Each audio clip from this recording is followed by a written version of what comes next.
Well, who doesn't like getting a free game every once in a while? If you're on the Epic Games launcher, you see these free games that come across your computer.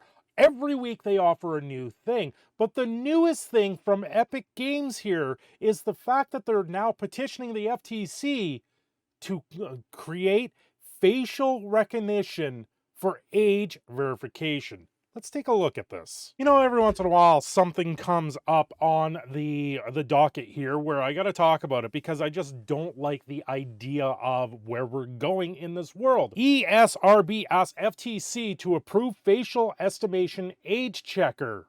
The proposal claims that the technology is more reliable than other methods of parent verification. So parents aren't allowed to vouch for their kids. They're not allowed to go out there and say, yes, their kid can play this, yes and no. They want total control over this. But who is wanting this? Well, this is coming down from Epic Games. So Epic Games has a 40% stake from Tencent in them, which is owned by China. This is a very interesting situation that I've looked at here. The ESBR has proposed that the FTC greenlight facial age estimation technology as a method of verification. I say no. I'm a parent. I say no. If I want my kid's face to be the thing that says if they can play a game or not, no, that's not going to happen. This is something that's going on in China where kids are only allowed to play like 3 hours a week or something like that of video games. And now they're trying to push this globally and say, listen, if you got your PlayStation, now you have to have a camera, you have to have a phone, and you have to upload a picture saying that you're going to be that way.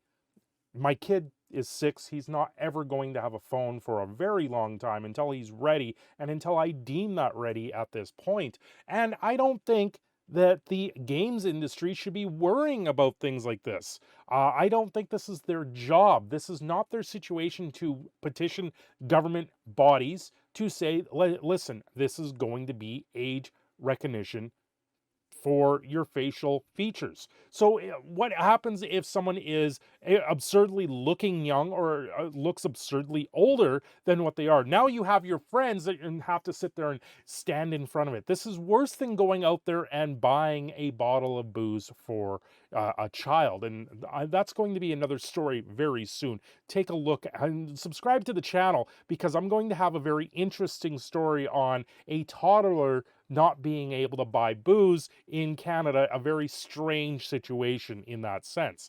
Now, the picture right above me, I actually took my own picture and ran it through some artificial intelligence to come up with this wireframe for facial recognition, and I de-aged myself, as you can see there, quite easily. There is a stress difference. You know, you got that wire look to it. Now, the steps for the verification include the user takes a photo of themselves. The system then checks if there is a live human face in the frame.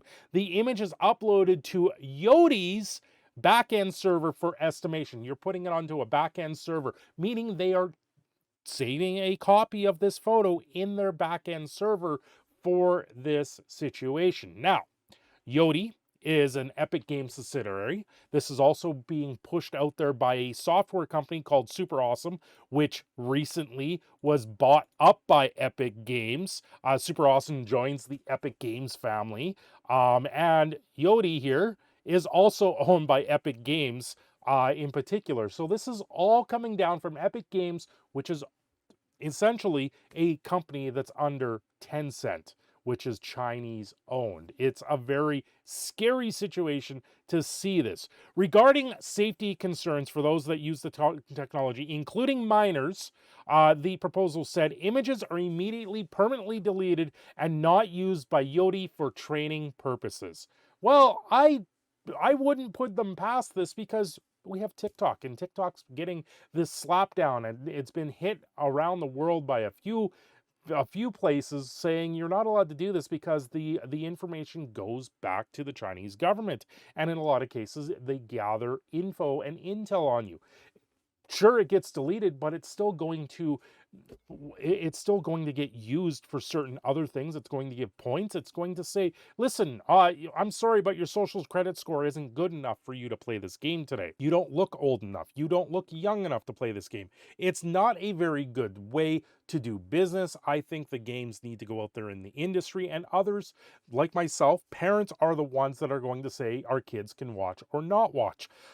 I do that with TV shows. I will turn certain TV shows off because I don't want my young 6-year-old child to be, let's see, parented by a TV in that sense, to have certain shows come up and down. There's a lot of shows out there now that I just don't agree with for my little one to see. And in a lot of cases, it's not up to the TV channels or the games industry to determine if my kid is old enough to play their games. That is my job.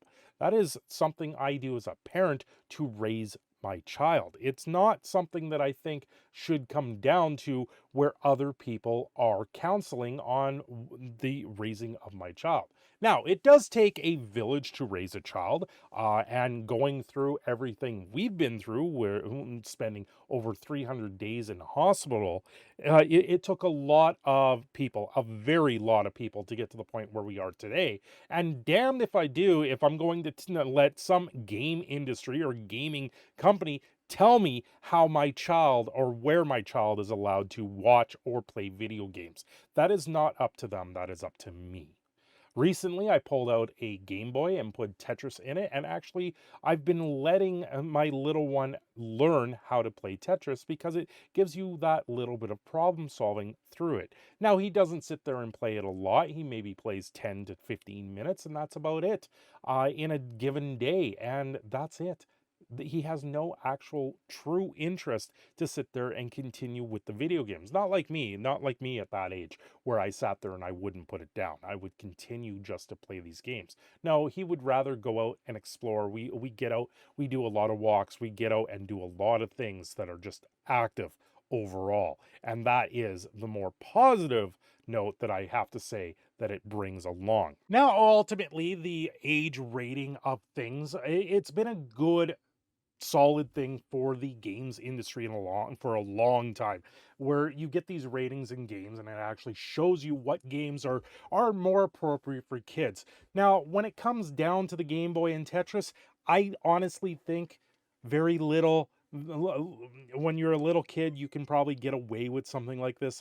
This is probably one of those things out there on the market that if you could get a hold of one of these, by the way, yeah, this is real. Like, when I talk about I have a Game Boy and let him play with it, I just illustrating the point here. It is something that I do have, and with the game industry, honestly, these games, I don't think, yeah, that stuff for the games came back out a long time later with the gaming industry, with the ratings, and I think the ratings were good in that sense. But this in particular is not, where now I have to have my kid upload a picture of himself for him to play a video game. What stops me from uploading my own picture instead of him? Like, this just seems asinine. It just seems like a stupid waste of time to go to the FTC. I have a driver's license that shows me my age.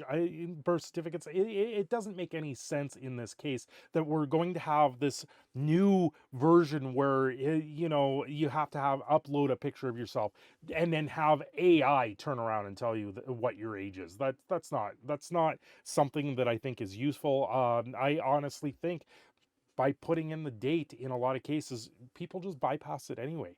It's not going to change anything. It's not going to do anything other than make it a waste of time. But this is just Epic Games, owned partially by the Chinese government, trying to insert their will into the societies to try and push along their own agenda. Thanks for watching. I'm your proud Canadian Phoenix Cineshadow, signing off here. Don't forget to like and subscribe.